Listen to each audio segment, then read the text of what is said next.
अब हमारे साथ एंजल वन के मैनेजमेंट जुड़ रहे हैं। देखिए, इस बार आईपीएल के खर्चों की वजह से प्रॉफिट पर इम्पैक्ट आया है, लेकिन अदरवाइज बाकी नंबर्स अच्छे रहे हैं। हमारे साथ एंजल वन के ग्रुप सीईओ अमरीश केंगे जुड़े हैं। अमरीश जी, गुड मॉर्निंग। तो ये मैं देख रहा था आपके जो पीएनएल अकाउंट, उसमें आईपीएल एक्सपेंस 136 करोड़ का था। उसकी वजह से क्यूओक्यू नंबर्स पर इम्पैक्ट आया है। X of that business momentum कैसा है और आगे के लिए आपका अब क्या व्यू है, क्या विजिबिलिटी है? अनुज जी नमस्कार, अच्छा लगा आपसे फिर से बात करके।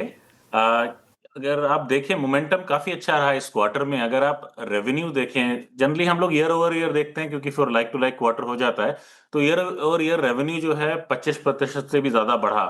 और अगर आप पैट देखें, प्रॉफिट अगर आप देखें तो वो डबल से भी ज्यादा हो गया ईयर ओवर ईयर। तो काफी वो अच्छा रहा। अगर आप यूजर्स देखें, हमारे पास 3.8 करोड़ यूजर्स हो गए हैं, वो 18% बढ़ गया। हमारा जो एमटीएफ फंडिंग बुक है, जो क्लाइंट फंडिंग बुक है, वो ऑल टाइम हाई पे है। अगर आप एवरेज बेसिस पे देखें तो ईयर ओवर ईयर वो आप जैसे दिखा रहे हैं 45% से भी ज्यादा वो बढ़ा है। Ending book was more than 7,000 crore there. हमारा जो वेल्थ बिजनेस है वो बहुत अच्छा कर रहा है। उधर 13,000 करोड़ से भी ज्यादा का एयूएम हो गया है वहां पर। उसका जो बढ़ोतरी हुई है वो 160% से ज्यादा हुई है year over year. Quarter over quarter भी करीब 30-35% वो बढ़ा है।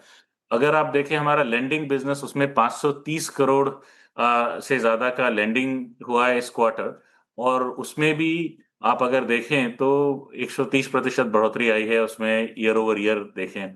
एएमसी बिजनेस जो है उसमें 640 करोड़ का टोटल एयूएम हो गया है, वो भी काफी अच्छी बढ़ोतरी हुई है उसमें।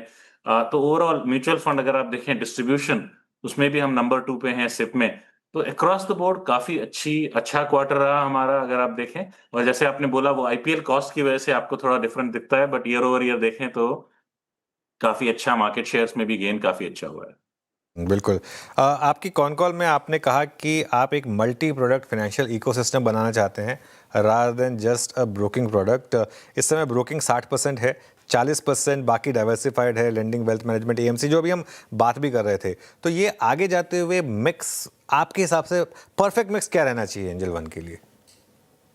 सी फ्यूचर बहुत इन दी एंड क्या होगा उसमें तो I don't want to get into. लेकिन जो आप अगर देखें ब्रोकिंग में थोड़ा सा डिफरेंटली हम लोग ब्रेकअप करते हैं, बिकॉज ब्रोकिंग बिजनेस में ब्रोकिंग फीस है और ऑल्सो इंटरेस्ट इनकम भी आ जाता है। जो कोर बिजनेस है वो अगर आप देखें अगले 2-3 साल में 85 से 90% रहेगा। और बाकी अगर आप वेल्थ मैनेजमेंट देखें, एमसी देखें, इंश्योरेंस डिस्ट्रीब्यूशन, लेंडिंग देखें, तो वो सब जो है 10% की तरफ बढ़ना शुरू हो जाएंगे। बट ओवरऑल अगर आप बिजनेस देखें, वो अगर आप ब्रोकिंग इनकम और अदर इनकम अदर देखें, तो वो फिर 50-50 हो जाना चाहिए, जैसे मैंने आपको जिस तरह मैंने ब्रेकअप किया है इसमें।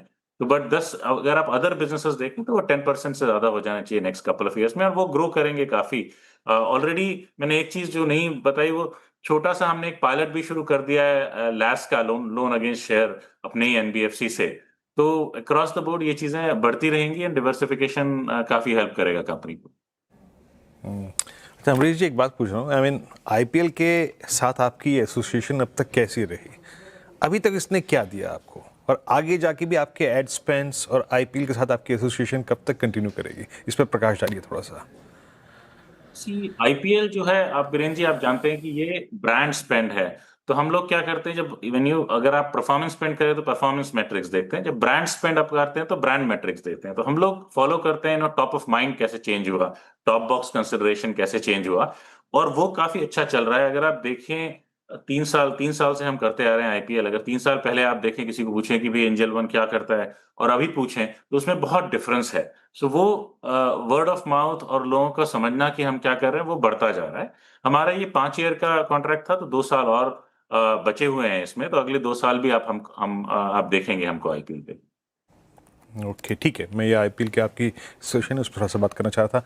अच्छा, रिटेल साइड पे स्पेशली जो डेरिवेटिव वॉल्यूम्स हैं, whether it's futures and options, एक काफ़ी लंबा फेज था जब वीकली कॉन्ट्रैक्ट की एक्सपायरी निकल गई, उसके बाद बैंक निफ्टी की। अब कैसा है, टेंडेंसी क्या है वहाँ पे retail volume, specially in derivatives, futures and options? अगर आप देखें तो थोड़ा सा इससे थोड़ा सा मैं और ब्रेकअप करना चाहूंगा इसमें कि कई बार क्या होता है हम लोग केवल एडीटीओ पे फोकस करते हैं, बट फिर आप ऑर्डर्स देखें स्लाइटली डिफरेंट हो जाते हैं बिकॉज कैसे ब्रेकअप करें। तो अगर आप ऑर्डर्स देखें हमारे, अगर फेब्रुवरी ऑफ 25 में जब चीजें काफी जब ये रेगुलेशंस आए थे, तो हमारे जो ऑर्डर्स थे वो 49 lakhs per day on an average थे फरवरी में। और वही ऑर्डर्स अगर आप मार्च में देखें which was one of the highs, उसमें 73 लाख हो गए, और लास्ट क्वार्टर में करीब 67 लाख का एवरेज था ना। क्वार्टर फोर जो है वो काफी हाई होता है जनरली कैपिटल मार्केट्स के लिए, जैसा आप जानते हैं। Q1 में थोड़ा सा नीचे आया है, वो एक्सपेक्टेड है। तो ओवरऑल आई थिंक अगर आप देखें जहां थे हम रेगुलेशंस जब आए थे, तब से काफी बढ़ोतरी हो गई है। और आई थिंक ओवरऑल आप अप्स एंड डाउन्स देखते रहेंगे बिकॉज जैसे मैक्रो में चेंज होता है तो आप कैपिटल मार्केट्स में चीजें चेंज होती हैं। लेकिन ओवरऑल ब्रॉड ब्रॉड टर्म जो मेट्रिक्स हैं वो काफी अच्छे हैं। इंडिया का कोई चेंज नहीं हुआ है। मैक्रो जो पिक्चर है for the next few decades that will stay. और जैसे कि काफी लोग आपके चैनल्स पे भी बोलते हैं कि India is due for a big growth in terms of capital markets, क्योंकि फ्लैट रहे हैं कुछ कुछ समय तक। तो एफआईआईज भी आनी चाहिए, और तो I think you should see some more interest in the capital markets in India because it's been lagging दूसरे markets। चलिए अमरीश जी, बहुत बहुत धन्यवाद। आज थोड़ा समय का अभाव है, वरना मैं आपसे कुछ और चीज़ें पूछना चाहता था। होपफुली क्वार्टर के बीच में आपसे एक बार दोबारा बात करेंगे और थोड़ा सा और बिल्कुल। बिजनेस डिटेल्स की बात करेंगे, लेकिन आज के लिए बहुत बहुत धन्यवाद हमारे साथ जुड़ने के लिए। अब आगे बढ़ते